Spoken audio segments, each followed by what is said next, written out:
एक अल्लाह के बंदे के लिए नबी पाक अलैहिस्सलाम के गुलाम के लिए ज़रूरी करार दिया है। वो तीन खूबियां हैं, सादगी, आजिज़ी और कनात। जिस आदमी के अंदर ये तीन बातें पाई जाती हैं कि वो सादा भी हो, इज्जो इनकिसार वाला भी हो, और जो चीज़ें अल्लाह ने उसे दी हो उस पर उसकी कनात भी हो, वो राजी भी हो, तो ऐसे शख्स पर अल्लाह तबारक व तआला की खास रहमत नाजिल होती है, जिस बंदे के अंदर ये सलाहियतें पाई जाएं। हम देखते हैं कि इस जमाने में सादगी, आजिज़ी और कनात वाला पहलू खासा मुश्किल होता चला जा रहा है। कोई भी बरादरी हो, कोई भी कबीला हो, कोई भी इलाका हो, लोगों को अपना आप दिखाने का बहुत शौक होता जा रहा है। मैं भी हूं, मुझे भी मानो, मेरी भी सुनो और मेरी भी तारीफ करो, मेरी तरफ भी तवज्जो करो, ये माहौल बन गया। अगर आप सादगी वाले नहीं होंगे तो फिर आपने कुछ चीजें उधार की ओढ़ी होंगी जो असल नहीं। सादगी जो होती है वो असल होती है, असल रूप होता है आदमी का। अगर आपके अंदर सादगी नहीं होगी तो फिर आपने कुछ चीजें ऐसी अपने ऊपर लागू कर रखी होंगी जो आपका असल नहीं। तो जब आदमी असल से हटता है तो बेसुकून होता है। अल्लाह तबारक व तआला ने मुंह में दांत बनाए हैं तो ये असल है। इनके अंदर धागे के बराबर भी कोई चीज चली जाए तो वो बेचैन कर देती है, क्योंकि वो असल नहीं होती। तो जब आप सादगी में रहेंगे तो असल जगह पे रहेंगे, असल जगह पे, फिर आप तकलीफ में मुब्तला नहीं होंगे।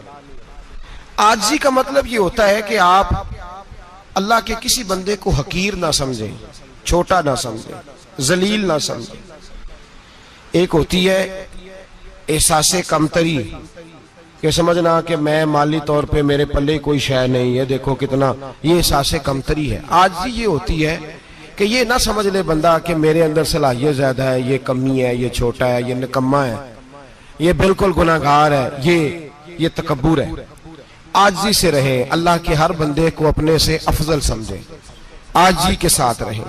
कनात ये है कि आपको जो अल्लाह ने दिया है समझे कि मेरा रब सबसे ज्यादा मेरे ऊपर ही मेहरबान है, उसने जो मुझे दिया है वो किसी और को नहीं दिया। ये शुक्र के तौर पर, तकब्बुर के तौर पे ये भी नहीं। कनात करें।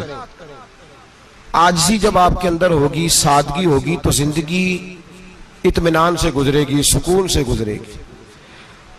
और आजिज़ी और सादगी का ये वाला तर्जुमा नहीं कि जिस बंदे ने मैले कपड़े डाले हो आप समझे कि ये बड़ा सादा आदमी है जी, हफ्ता आया ना आया नहीं तो सादा है। ये सादगी नहीं होती।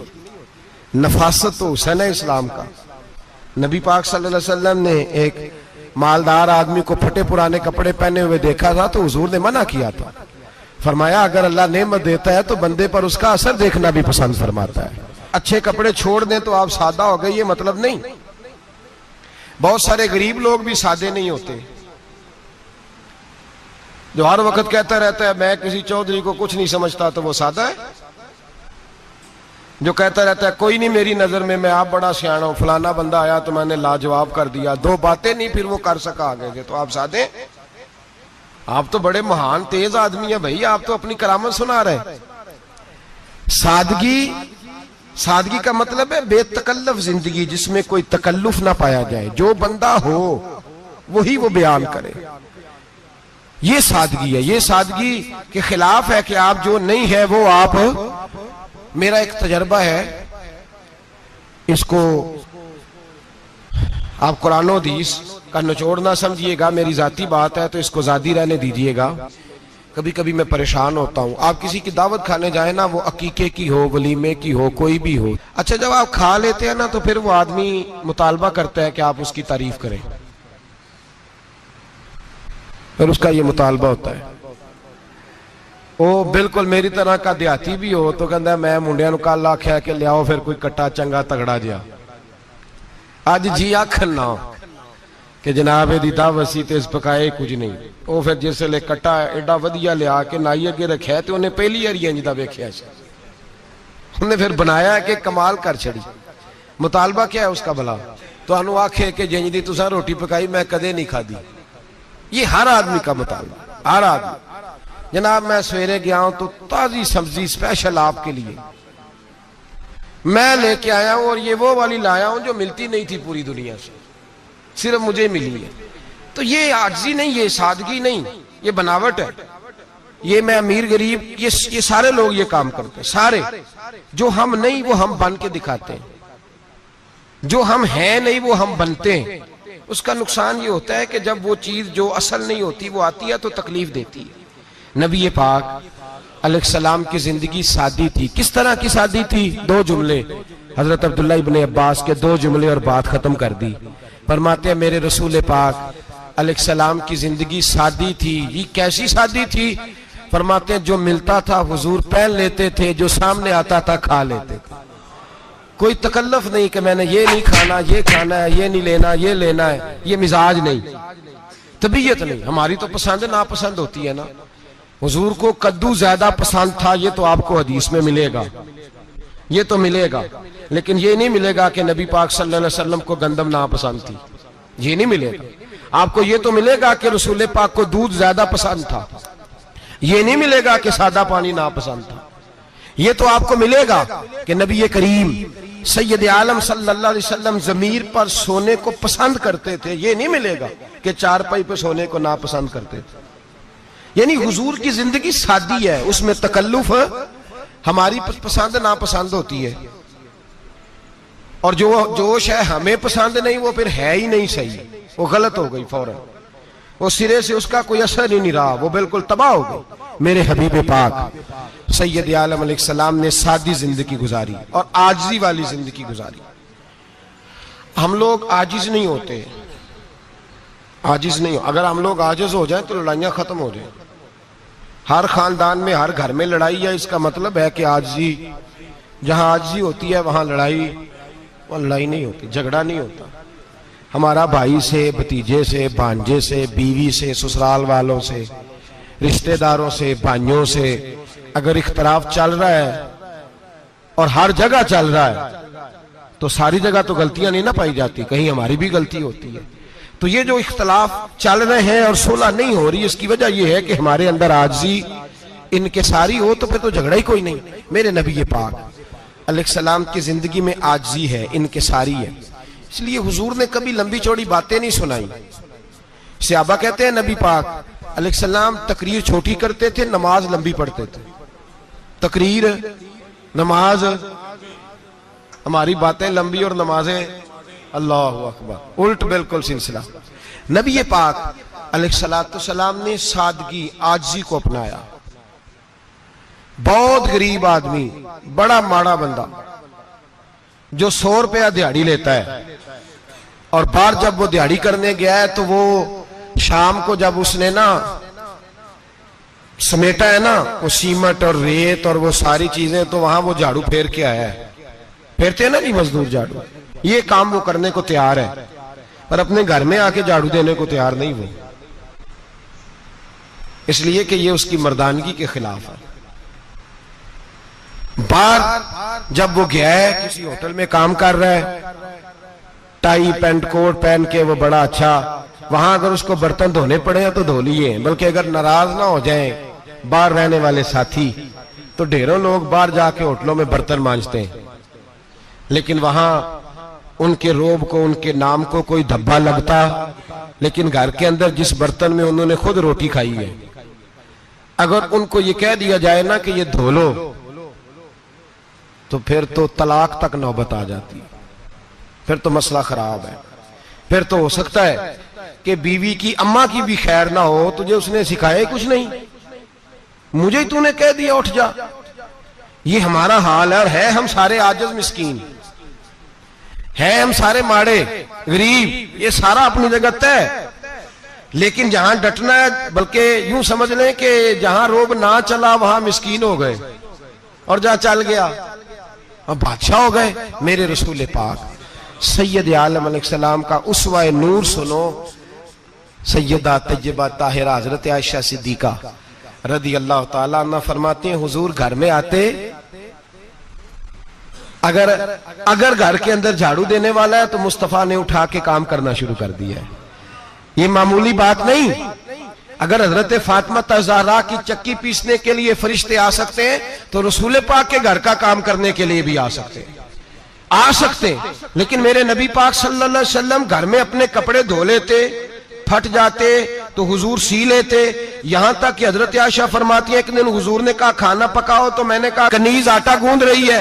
नबी पाक ने मालूमात की तो पता चला कि वो कनीज तो जा चुकी, बीमार थी। फरमाती है हुजूर ने अपने दस्ते मुबारक से आटा गूंदा, नबी पाक ने गूंदा, नबी पाक ने। लगे जो मजदूर शाह ऐसा, न धुन न दौलत सरबराह ऐसा, अरश नशी का जमी पे घर है, मेरा पैगंबर अजीम तर है।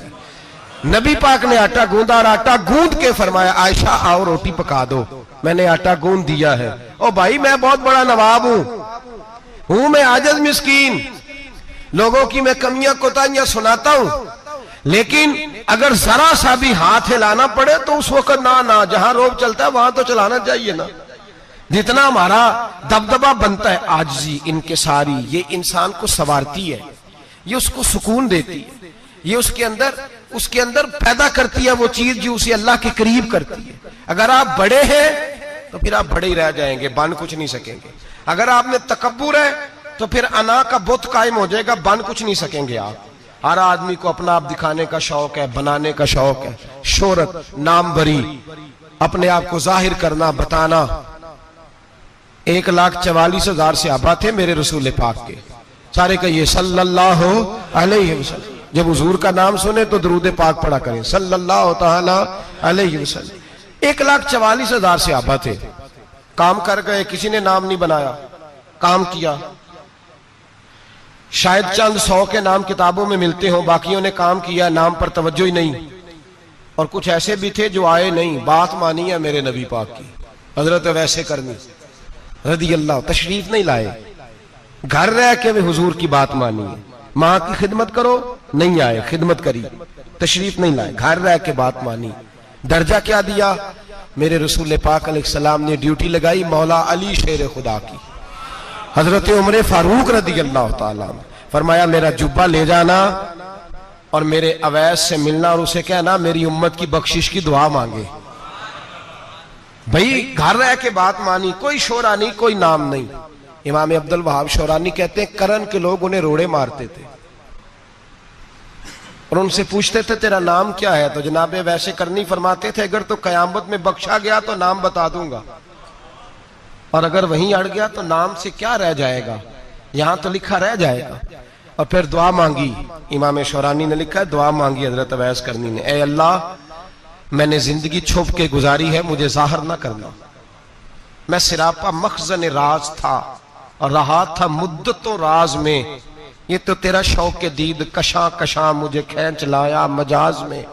ए अल्लाह मैंने पर्दे में वक्त गुजारा है, अल्लाह मस्तुरना बिसुत्रिकल जमील, ए अल्लाह बस मुझे पर्दों में रखना, पर्दों में। उठ बुलिया चलो थे बसिए जिथे बस देनी सारे ही अन्ने, ना कोई साड़ी जात पछाणे ना कोई सानू मन्ने।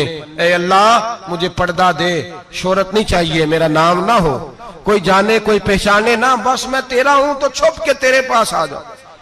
इमाम फरमाते अल्लाह 70,000 फरिश्ते कयामत के दिन हजरत अवैसे करनी की शक्ल के पैदा करेगा और उन फरिश्तों के अंदर छुपा के जनाबे अवैस को अपनी और अपने महबूब की बारगाह तक ले जाएगा, क्योंकि वो छुपे रहे, जरूरत नहीं। मैं सिरापा मखजन राज था, मैं तो रहा था मुद्दतों राज में, ये तो तेरा शौक के दीद कशा कशा मुझे खींच लाया मजाज में, शौक नहीं। मुझे भी पूछ लो, मेरा भी नाम ले लो, अब तो इस कदर ज्यादा अना का बुत आ गया। रोटी खिलाओ, जिसको खिलाई उसकी फोटो खींच के फेसबुक पे दो, पानी पिलाया तो पहले उसकी फोटो दे लो, अगर सलाम लिया तो पहले छोड़ दो यार, बस करो।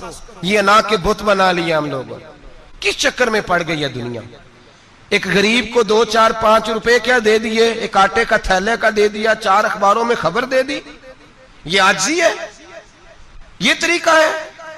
अब तो लोग यहां तक रियाकारी करने लगे, नमाज पढ़ने के लिए आते हैं तो पहले फोटो खींच के आते हैं, जुम्मे की तैयारी करते हुए। बस कर दें, बस करें, कहीं रुके, किसी जगह स्टॉप करें, अपने अंदर इंकिसारी पैदा करें। जो खत्म हो गया वो बच गया, जो अपने आप को बनाता रहा वो कभी बन ना सका। बचा वही जो रब की बारगाह में मिट गया। हमारी तो उम्र गुजर गई है अपने आप को तामीर करते, सारी जिंदगी गुजर गई। मेरा भी नाम लो, 30 साल में रह के आया हूं जी सऊदी अरब के फलाने मोहल्ले में, किसी से मेरा नाम पूछोगे तो पहुंच जाओगे। क्या होते थे आप वहां, क्या नाम पूछे? वहां तो बादशाहों के नाम अब कोई नहीं लेता, मिट गए, जो आए थे चले गए। गखड़ आना तो चौक से किसी से भी पूछ लेना, मैं भी होता हूं, क्या होते हो? यहां बड़े लोग थे जिनका तूती बजता था, खत्म हो गए। तू और मैं भी जाने वाले, और जमाना आएगा, मिटने के लिए दुनिया आई है। अगर दुनिया में खुद ब खुद अपने आप को मिटा के रखोगे तो अल्लाह इज्जत अता फरमाएगा। हम तो इतना खड़े हुए हैं कि बहनों से, भाइयों से, ससुराल से, रिश्तेदारों से कट गए हैं बिल्कुल, इसलिए कि बुत नहीं टूट रहा अंदर का। मेरे नबी पाक सैयद आलम अलैहिस्सलाम के गुलाम बड़ा कुछ थे, पर उनकी जुबानों पे कभी कुछ होने का जिक्र नहीं आया। बड़ा कुछ थे वो, बड़ा कुछ थे। हजरत अबू बकर सिद्दीक रदी अल्लाह, बड़ा कुछ थे ना, क्या बात थी। मेरे मुस्तफा करीम सैयद आलम सल्लल्लाहु अलैहि वसल्लम ने फरमाया, अबू बकर मेरा वो खलील है कि दुनिया में भी मेरा सज्जन है, कयामत में भी मेरा दोस्त होगा, दुनिया और आखिरत में। वही अबू बकर है। मोहल्ले में 7 गरीब बच्चियां रहती हैं, वो कहती हैं हमारी बकरियां, बाप फौत हो गया, बकरियों का दूध धो दो। तो अबू बकर सिद्दीक बकरियों का दूध धोने चले जाते हैं, उनके घर का काम काज करके आते हैं। सैयदना उमर फारूक, मेरे नबी पाक अलैहिस्सलाम ने फरमाया, फरिश्ते 950 साल मेरे उम्र की शान बयान करें तो खत्म नहीं हो सकती। इतना बड़ा शख्स उमर फारूक, इतना बड़ा आदमी। एक दिन ऐलान किया उमर फारूक ने, लोगों मस्जिद में आओ, बात करनी है। अमीरुल मोमिनीन का पैगाम है, सारे मस्जिद में आ जाए। खचाखच मस्जिद नबी सहाबा से भर गई। और ऐसा जब ऐलान होता था तो सहाबा दौड़ के आते थे, शायद को जंग है, शायद किसी ने हमला कर दिया है, शायद कोई नई बात है। दौड़े आए लोग, मस्जिद नबी खचाखच भर गई। सैयदना फारूक आजम रदी अल्लाह तआला अन्हु मिंबर पे बैठे। हजरत अब्दुर रहमान इब्ने औफ रदी अल्लाह तआला अन्हु फरमाते हैं कि सहाबा तजस्सुस के देख रहे हैं कि पता नहीं किसी तरफ से पैगाम नहीं आ गया, कोई काफिर हमला नहीं करने लगा, अल्लाह जाने क्या हुआ है, बड़ी परेशानी है। उमर बैठे, अल्लाह की हम्द की, नबी पाक सल्लल्लाहु अलैहि वसल्लम पर दुरूद पढ़ा, और फिर उमर फारूक बोले, फरमाने लगे, मैं जब मक्के में रहता था ना तो कभी घर में कहत आ जाता था, कभी कहत आता था घर में, बकरियों के दूध खुश्क हो जाते थे, गंदम नहीं मिलती थी, पानी नहीं होता था। तो फरमाया मेरी अम्मा मुझे खाला के घर भेज देती थी। कबीला बनु मखजूम, उस कबीले में मेरी खाला की शादी हुई थी तो वो मालदार लोग थे, उनके पास ज्यादा बकरियां, ज्यादा ऊंट, ज्यादा गायें, ज्यादा खेत थे। हजरत उमर फारूक फरमाने लगे, मैं उनके घर जाता तो मेरे खालू समझ जाते कि उमर को इसलिए भेजा गया है कि कहत आ गया है। फरमाते हैं वो मुझे सवेरे बकरियां चराने ले जाते, शाम तक मैं उनकी बकरियां चराता। अमीरुल मोमिनीन उमर, एक तरफ मसला यह है कि कैसर और किसरा की दीवारें हिल रही हैं उमर के नारों से, और इधर उमर मिंबर पे बैठ के खुतबे दे रहे हैं। फरमाते हैं मैं बकरियां चराता, शाम तक खाला के घर जाके मजदूरी करता, और फरमाते हैं शाम होती तो एक मुट्ठी किशमिश मुझे देते वो। आप फरमाते हैं मैं बड़े कद वाला था, एक मुट्ठी किशमिश मिलती है, कभी एक मुट्ठी खजूरें, मैं शाम को खा के सो जाता। कई महीने यूं ही गुजरते तो मेरी अम्मा का पैगाम आता कि हालात सही हो गया, मेरे बेटे को भेज दो। ये बात कही, हजरत उमर रोने लगे और फिर कहने लगे अब वो वक्त आया है कि लोग मुझे अमीरुल मोमिनीन उमर कह के पुकारते हैं। बस ये 2 बातें की। उमर ने कहा चलो जोहर का वक्त हो गया, अजान पढ़ो, उठो नमाज पढ़े, उठो। अजान हुई, इकामत हुई, जनाब उमर ने नमाज पढ़ाई, लोग चले गए तो सैयदना अब्दुर रहमान इब्ने औफ जराना था जनाब उमर से, बाजू पकड़ के कहने लगे उमर सियाना बंदा यार, तू ये 2 बातें सुनाने के लिए इतना मजमा इकट्ठा किया था, ये 2 बातें कहने के लिए कि मैं खाला के घर जाके मजदूरी करता था तो एक मुट्ठी किशमिश मिलती थी, एक मुट्ठी खजूरें, ये कहने के लिए कि मैं बकरियां चराया करता था। तो हजरत उमर फारूक रदी अल्लाह तआला अन्हु फिर रोए, फिर आंखों में आंसू आए। कहने लगे अब्दुर रहमान, आज ना मिस्र शाम से कुछ लोग आए थे और वो बता रहे थे कि उमर तेरा डंका वहां भी बड़ा बजता है। वो मुझे कह रहे थे तेरे नाम के वहां भी बड़े दबदबे हैं, बड़े तज़किरे हैं। तो मेरा नफ्स मुझे कह रहा था उमर देखा तू यहां बैठा है और वहां तेरे नाम का शोर हो रहा है, मुझे इसने बड़ा किया है। तो मैंने आज मुस्तफा के सारे गुलाम इकट्ठे करके अपनी औकात बता दी है।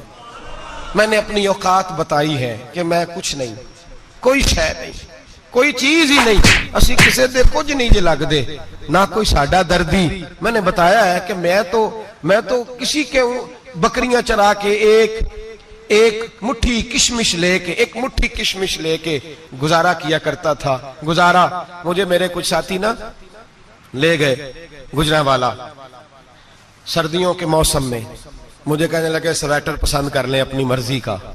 तो मैंने कहा यार मुझे तो वही मजा आता है जो मेरी अम्मा क्रोशिये से बनाया करती थी। वो पहले अब्बा पहनते थे, फिर वही स्वेटर बड़ा भाई पहनता था, फिर हमारे खाते में आ गया। और फिर उसकी तारीफें होती थी गुर्बत छुपाने के लिए, उसकी तारीफें होती थी, बड़ी मेहनत से बना है जी, क्या बात है, बड़ा गर्म है, तो अब छोटे भाई को दे दिया जाए। हमने कहा वही जमाना देखा है, वही रंग देखा हुआ है और उस पर फख्र है।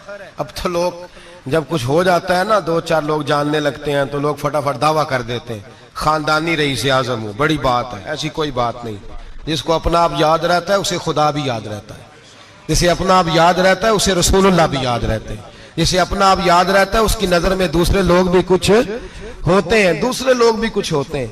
मैं उम्रे के लिए, हज के लिए जाता रहता हूँ, रब मुझे अपने फजल से बुला लेता है। तो मैं एयरपोर्ट से नीचे उतरा तो एक साहब मेरे जानने वाले थे, दौड़ के आए और मुझे कहने लगे क्या बात है, सुना है इस दफा आप सऊदी एयरलाइन से आए, सीधा मदीना शरीफ आए, क्या बात है आपकी। और मैंने कहा साहब छोड़ दें, मैं भी जब पहली दफा आया था तो मैं भी बड़ा घूर घूर के एयरपोर्ट देखता था, मैंने कभी देखा जो नहीं था, मैं बड़ा घूर घूर के देखता था। कोई ऐसी बात नहीं है, ये निजाम कुदरत है, बादशाह के फैसले हैं, वो जब चाहता है जिस तरह के चाहता है फैसले फरमा लेता है। तो ये उसके फैसलों की बात है। हम लोग ना जिस हैसियत पे होते हैं वहीं रह जाते हैं, पिछली बात भूल जाते हैं। इसलिए हम चाहते हैं जो भी हमें मिले झुक के मिले, जो भी आए, और ये मेरा आपका सबका मुश्तरका मामला है। मेरे नबी पाक सल्लल्लाहु ताला अलैहि वसल्लम ने सहाबा से पूछा तुम्हें बताऊं जन्नत के बादशाह कौन होंगे? जन्नत के आम लोग नहीं, जन्नत के, बोलिएगा जरा, जन्नत के अल्लाह बादशाह। जन्नत में तो जाना बड़ी बात है, हुजूर जन्नत का भी बादशाह। इब्ने माजा में लफ्ज है, तुम्हें पता है जन्नत के बादशाह कौन होंगे? तो मेरे मुस्तफा करीम सल्लल्लाहु ताला अलैहि वसल्लम के गुलामों ने कहा हुजूर हमें नहीं पता। तो हुजूर ने फरमाया जन्नत के बादशाह वो लोग होंगे जिन्हें दुनिया में कोई भी नहीं जानता था, जिनके कपड़े सादे होते थे, जो गरीब लोग होते थे, जो सिफारिश करते थे तो उनकी कबूल कोई नहीं करता था, जो किसी के साथ जाते थे तो उनको मानता कोई नहीं था। वो जन्नत के बादशाह होंगे, बादशाह। और फरमाया क़यामत के दिन जब लोग उन्हें देखेंगे तो उन पर फख्र करेंगे, रश्क करेंगे, कहेंगे क्या बात है तुम्हारी, यहां तो शौक ही बड़ा है। गरीबों ने भी पोस्टर बनाए हुए हैं, डाकुओं, लुटेरों, चोरों की तस्वीरों के साथ लगवाए हुए, अपने आप को बड़ा करने के लिए। आजी इख्तियार करें, आजी इख्तियार करें, अपने आप को मिटाने की कोशिश करें। रब करीम के बंदे आगे बढ़ बढ़ के अपना आप दिखाते नहीं, बड़ा शौक है, पहले फोटो खिंचा लो, बाकी बातें बाद में होंगी, पहले वीडियो बना लो, बाकी कुछ और बाद में होगा। पहले अब तो परसों तरसों मुझे एक मौलाना कहने लगे कि आपसे मैंने, वो यहाँ जुमा पढ़ने आते हैं कभी कभी, मेरे दोस्त हैं, कहते हैं आपसे मैंने सुना था कि अगर कोई, उस नबी पाक का फरमान है, अगर कोई नजराना दे तो उसको ले लो, अगर कोई तोहफा दे तो उसको, हुजूर ने फरमाया ले लो अगर तुम्हें को देता है, अपनी मर्जी से, मांगना मना है, खुद दे तो ले लो, वरना एक वक्त आएगा तुम मांगोगे तुम्हें मिलेगा नहीं, जब को दे तो ले लो। कहने लगे आपने कहा था को दे तो उस वक्त से मैं, कोई सूट देता है मुझे मेरी मस्जिद का नमाजी तो मैं ले लेता हूं, कोई मुझे कोई और शय देता है तो मैं आपसे सुन के, तो अगर मेरी मस्जिद का नमाजी सूट पकड़ाते साथ फोटो भी खींचे तो फिर मेरे लिए क्या हुक्म है? वो खुशबू की डब्बी देते हुए साथ फोटो भी खींचे, फिर मेरे लिए क्या हुक्म है? कहने लगे रमजान में ये हाल हुआ है कि लोग कपड़े दे रहे थे और फोटो खींच रहे थे, क्या चक्कर है, कहां चले गया? गरीब आदमी की इज्जत नफ्स को कुचल डाला पकड़ के। एक जोड़ा साल के बाद इमाम को दिया, उसकी भी तस्वीर खींच के फेसबुक पे दे डाली। ये हमारी आजिज़ी है, ये हमारा प्यार है, ये हमारा अंदाज है। भाई ये हम गलत रास्ते पे, गलत डगर पे चल निकले, हमें वापस आना पड़ेगा। मेरे नबी पाक अलैहिस्सलाम ने आजी को पसंद किया। हुजूर शोहरत से, नामवरी से दूर रहते थे। नबी पाक अलैहिस्सलाम ने आजी, इनकिसारी और सादगी और कनात इनको अपना के रखा, सीने से लगा के। ये नहीं कि माल नहीं आया, बहरीन से लाखों दिनार आए हुजूर के जमाना ज़ाहिरी में। तबूक के बाद फतुहात हुई तो लाखों दिनार आए, लेकिन हजरत आयशा कहती है हमारे घर में 4 दिन के बाद ही रोटी पकी है, हमने एक वक्त ही खाना खाया। लाखों रुपया आया है, पर हमारे घर के अंदर जो खाना आया है वो सिरका ही आया है। हमने रात अगर रोटी बच गई है तो सवेरे उठ के रात वाली खाई है। हमारे घर के अंदर वही हालात रहे, इसलिए कि मेरे नबी पाक अलैहिस्सलाम ने फरमाया मैं तुम्हारी दुनिया से हासिल करने नहीं आया, मैं तो मुसाफिर की तरह वक्त गुजारने आया। हम ज्यादा के चक्कर में निकले तो बड़ा कुछ कुचल के आ गए। बड़ा कुछ आजी जब पैदा होती है, इनकिसारी जब पैदा होती है, जब तवाज़ो आती है, फिर इंसान बनता है, फिर वो समझता है, फिर उसके अंदर तब्दीली आती है, फिर वो। और बुजुर्ग फरमाते हैं आजी वाले को नमाज में भी लज्जत आती है, वरना तो किसी ने पूछा था, एक शायर इस्लामाबाद में रहते थे, तो उनसे किसी ने पूछा कि आपका शहर किस तरह का है। उन्होंने कहा मेरा उस शहर अदावत में बसेरा है जहां लोग सजदों में भी लोगों का बुरा सोचते हैं। मेरा उस शहर अदावत में बसेरा है जहां लोग सजदों में भी लोगों का, नमाज पढ़ते हुए कहते हैं देखो कितनी बू आ रही है इससे, कपड़े नहीं बदल के आया। नमाज पढ़ते हुए भी साथ वाले के बारे में बुरा सोच रहे। जब आजी सैयद अहमद कबीर रिफाई रहमतुल्लाह ताला अलैह, ये सिलसिला रिफाइया के शेख हैं, आला हजरत रहमतुल्लाह अलैह ने इनकी बड़ी तारीफ लिखी है फतावा रज़विया में। मिस्र के अंदर सिलसिला रिफाइया और शाज़िलिया, बहुत सारे लोग इस सिलसिले में मुरीद हैं। सैयद अहमद कबीर रिफाई इतने बड़े सूफी थे कि मेरे मुस्तफ़ा करीम सल्लल्लाहु अलैहि वसल्लम के रोजे पर हाजिरी देने गए। नबी पाक की बारगाह में हाथ दुआ करें, अल्लाह हम सबको वहां हाजिरी नसीब फरमाए, अल्लाह हम सबको बार बार ये मौके अता फरमाए। सैयद अहमद कबीर रिफाई हाजिरी देने गए तो जब नबी पाक के गुम्बद पे पहुंचे तो कहने लगे या रसूलल्लाह मैं कब्र देखने नहीं आया, मैं तो दीदार करने आया। हुजूर ये तो ज़ियारत में करता रहता था, दीदार करने आया। ये कह के रोने लगे। इतनी देर रोए कि मेरे मुस्तफ़ा करीम ने अपना दस्ते मुबारक कब्र से बाहर निकाल दिया, हाथ मुबारक बाहर आया। 10,000 लोगों ने देखा। कितने लोगों ने? अब यहां भी लोगों को शक होगा जी कैसे बाहर आया, तो बुखारी सुना देता हूं, मसला जरा हल हो जाए। मस्जिद नबी की तामीर हो रही थी, तामीर तो कहते हैं कि दीवार नहीं, तामीर करते वक्त ना एक दीवार गिरी, ये बुखारी के लफ्ज है। दीवार गिरी तो एक पैर बाहर आ गया। पैर को देखा तो कहते हैं हाथ रखते थे तो उसमें बिल्कुल ऐसे था जैसे खून साइडों पे हो गया, बिल्कुल जिंदा। शोर हो गया कि ये नबी पाक का कदम मुबारक है, हुजूर का। बहुत सारे लोग इकट्ठे हुए, उलमा को बुलाया, पैर देखा तो कहने लगे नबी पाक का नहीं, ये तो सैयदना फारूक आजम का है। जब ये कहा ना फारूक आजम का है तो फिर एक शोर उठा कि ये हाल है उनके गुलामों का, तो सरकार का आलम क्या होगा। ये हाल है उनके गुलामों का तो फिर सरकार का आलम। ये बुखारी है। तो जिंदा है वल्लाह, तो जिंदा है वल्लाह, मेरी चश्मे आलम से छुप जाने वाला।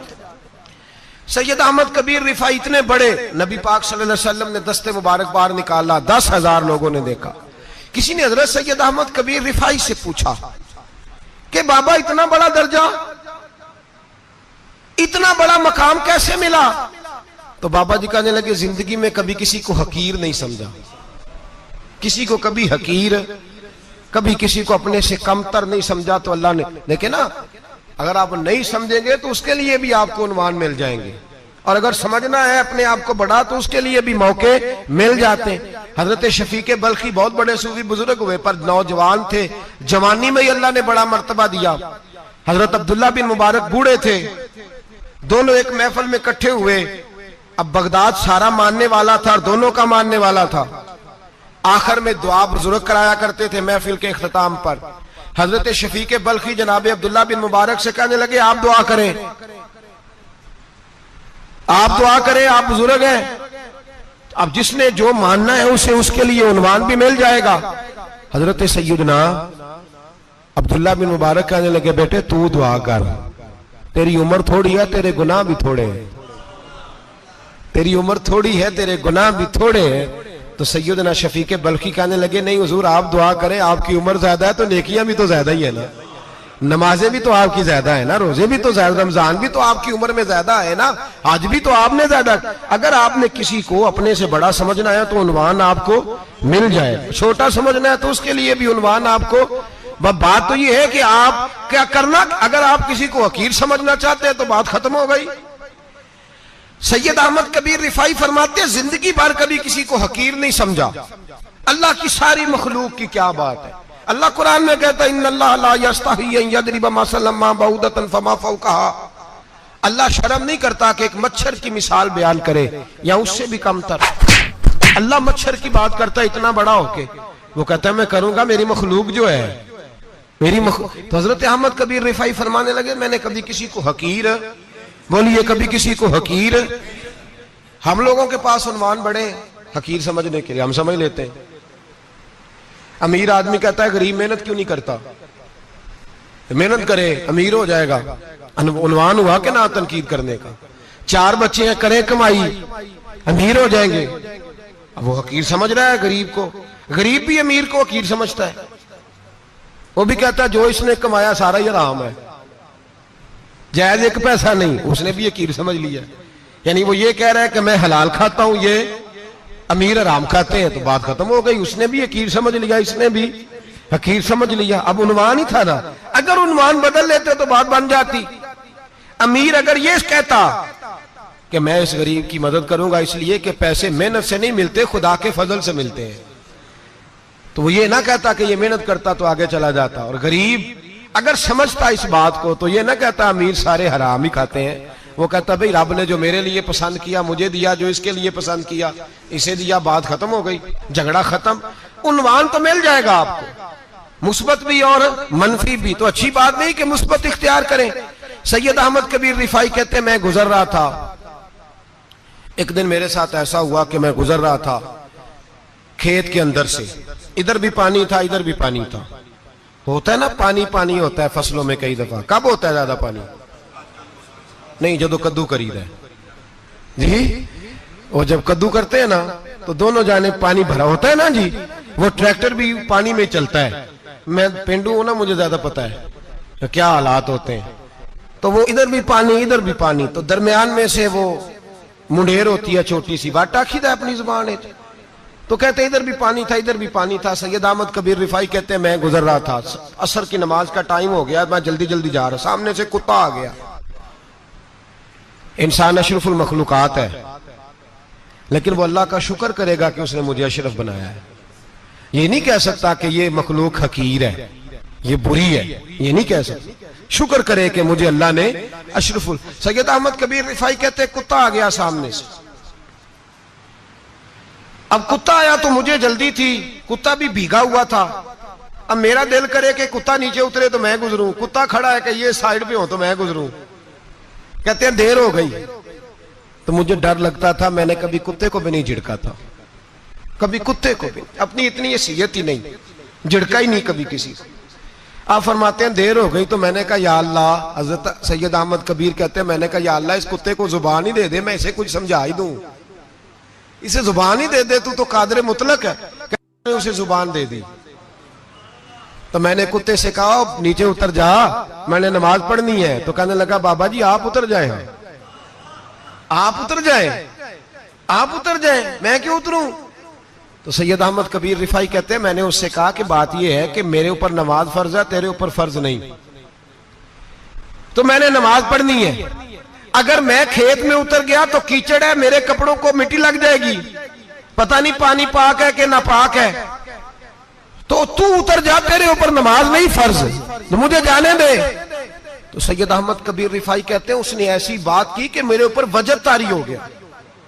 कुत्ते ने बात की तो मैं कांपने लगा। राती जागे शेख सदावे, राती जाग दे कुत्ते, तैथों उत्ते मालक दा दर मूल न छड़ दे, भावे मारो 100 जुत्ते, तैथों उत्ते ओ एक बुरकी दा कदर पछानन, भावे मालक हो मन सुत्ते, तैथों उत्ते रुखा सुखा खा, दिने जा रुखा विच सुत्ते, ते तैथों उत्ते उठ बुलिया, चल यार मना लै नहीं ते बाजी लै गए नहीं कुत्ते।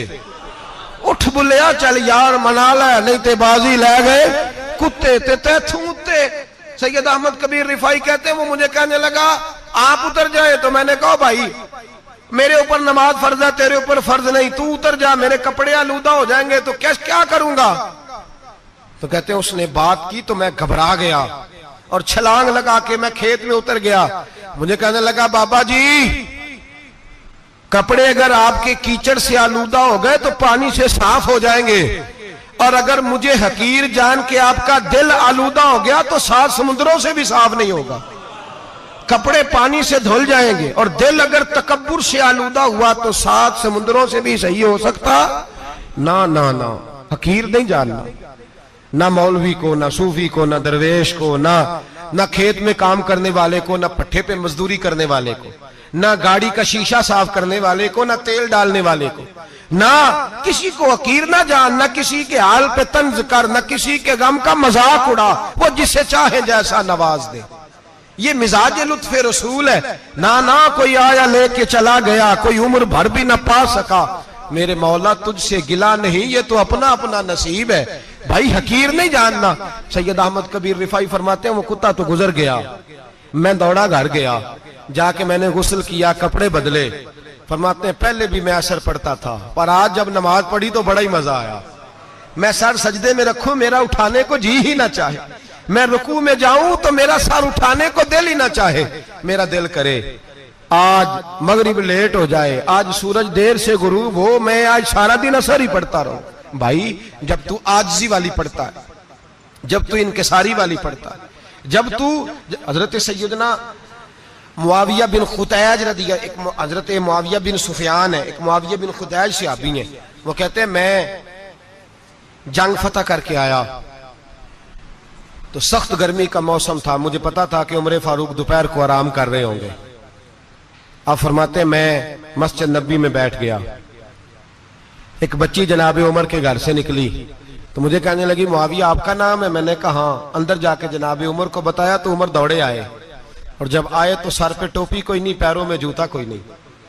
कहने लगे मैं तेरा इंतजार कर रहा था, आज मुझे उम्मीद थी तू आएगा, तूने बताया क्यों नहीं?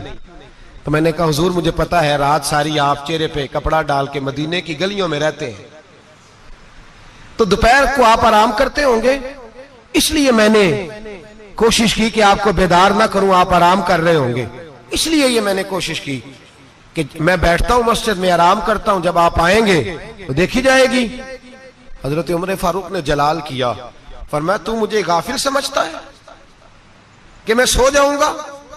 और आप फरमाने लगे मैं कौम का खादिम हूं जिसकी इतनी ज्यादा रियाया हो वो सो जाए चुप करके, मैंने जवाब नहीं देना अल्लाह की बारगाह में? फरमाया मेरे अमीरों की तरह सोने जागने के वक्त मुकर्रर नहीं, मैं कौम का खादिम हूं, जिस वक्त भी आया करो मुझे जगा लिया करो, मुझे कब्र में जाके खुदा को भी जवाब देना है, मोहम्मद मुस्तफा को भी जवाब देना है। मेरे भाई याद रखे जब ये चीजें पैदा, और फिर हमने इन तकल्लुफात में, मैंने कई दफा ये बात बयान की है, अब तो लोग रिश्ते करते हैं तो डीसी कॉलोनी में किराए का मकान खरीदते हैं, 2-4 गैरों की गाड़ियां मंगा के दरवाजे के आगे खड़ा करते हैं, रिश्ता हो जाता है बड़ा घर देख के, और जब शादी के चौथे दिन पता चलता है कि ये किराए का मकान था, तो रिश्ते मकानों पे कायम नहीं होते, एतबार पे कायम होते हैं। वो एतबार टूटता है तो जिंदगी भर कायम नहीं होता दोबारा। जो आप हैं आप वही रहें, जो आप नहीं है वो कभी बनने की कोशिश ना करें।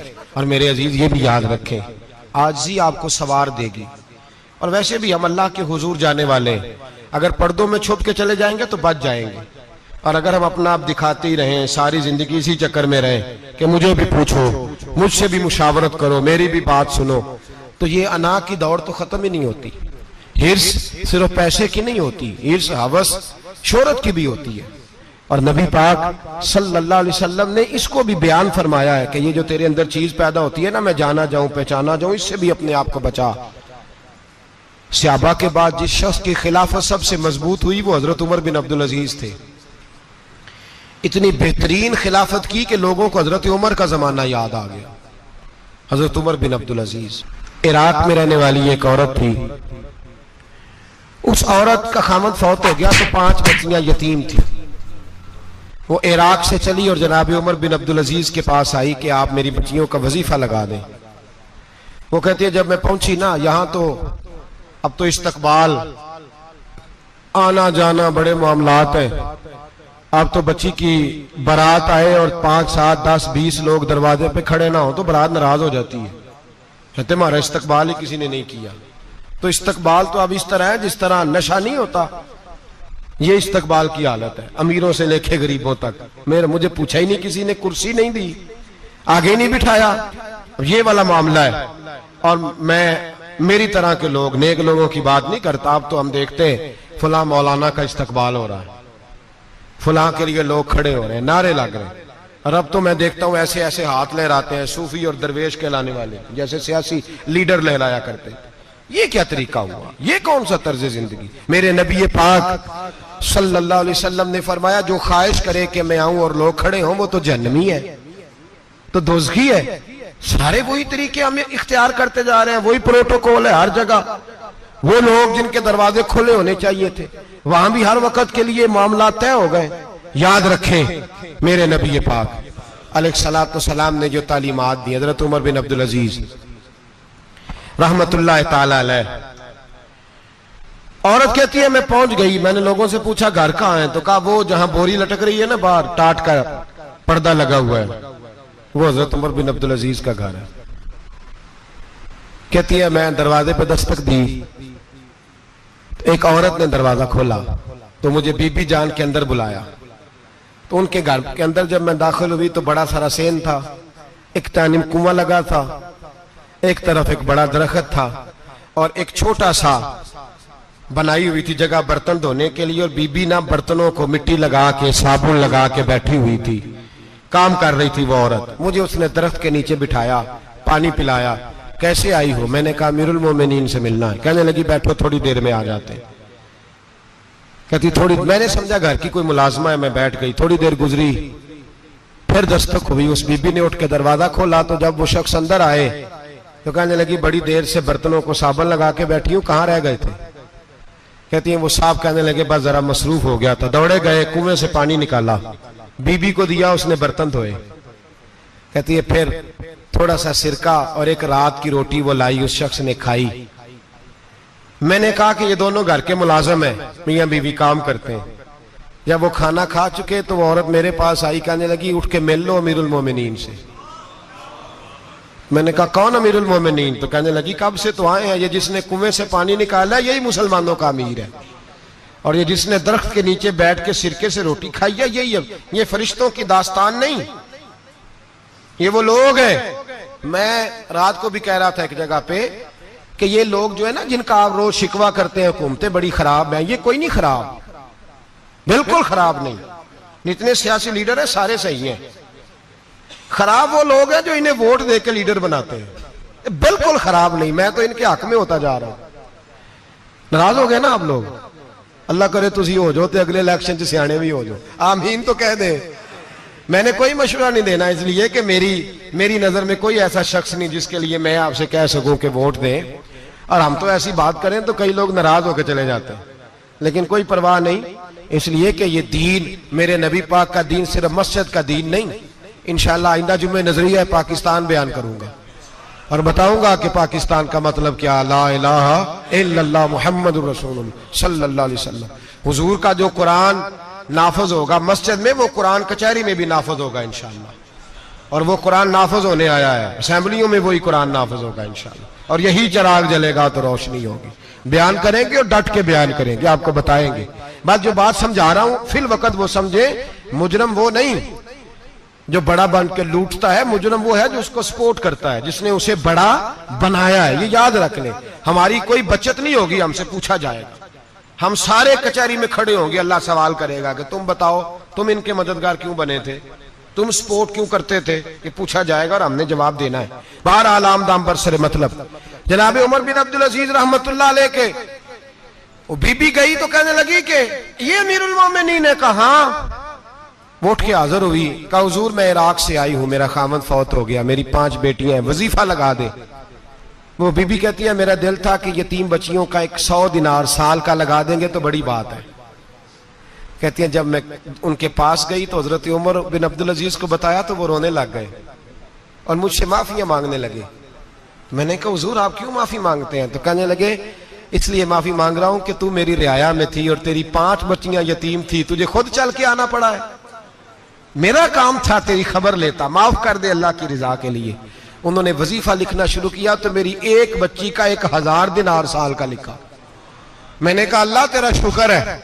फिर दूसरी बच्ची का 1000 लिखा तो मैंने कहा अल्लाह तेरा शुक्र है। तीसरी का 1000, चौथी मैंने कहा शुक्र है। जब चौथी का लिखा तो मैंने कहा अल्लाह आपका इकबाल बुलंद करे, अल्लाह आपको हमेशा इसी तरह फलता फूलता रखे। कहते हैं जनाब उमर बिन अब्दुल अजीज ने कलम रख दिया, फरमाने लगे मैं 5वीं का वजीफा नहीं लिखूंगा, 4 बहनों से कहना बांट के इसे भी दे दे। कहा हुजूर क्यों? आप फरमाने लगे जब तक तू अल्लाह का शुक्र अदा कर रही थी मैं भी रब से जुड़ा हुआ था और अल्लाह से डर के लिख रहा था। अब तूने मेरी तारीफ की है, अब मेरी जात आ गई है। अब मैं अगर ये वजीफा लिखूंगा तो इससे अल्लाह राजी नहीं होगा, इससे मेरे नफ्स में रिया पैदा होगी। अब मैं 5वीं का नहीं लिखूंगा, जा और जाके इराक के गवर्नर को दे। बीबी कहती है मैं घोड़े पे बैठी और मैं चंद दिनों के बाद इराक पहुंची।